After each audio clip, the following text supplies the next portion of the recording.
हमारे मुख्यमंत्री जी शिवराज सिंह चौहान पूर्व थे जब भारत जोड़ो यात्रा चल रही थी और चुनाव हुए।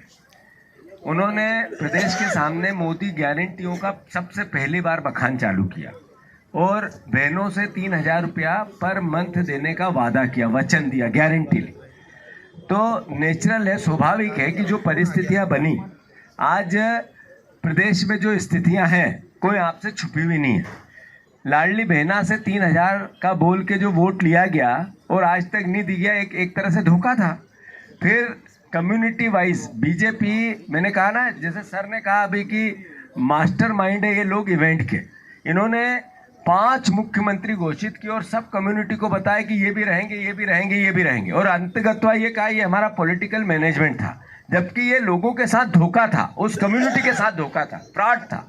तो एक तरह अद्भुत लालच, झूठ और भ्रम फैला के, दूसरी तरफ एक षड्यंत्र रच के इन्होंने सत्ता पाई है। अस्वीकार जो जीता वो सिकंदर, पर अंतोगतवा जिसके चेहरे पे सरकार लेके आई, जिससे बताया किसी और को और शादी किसी और से कर दी। करी भी कैसे? आपने एक पर्ची के मुख्यमंत्री बनाए। शिवराज सिंह जी को मोदी जी ने हमारे हरियाणा के मुख्यमंत्री के नाम पे एक पर्ची दी और ऐसे पास में बैठे थे कि ना ये लो पर्ची पढ़ो, उसमें नाम लिखा मोहन यादव जी।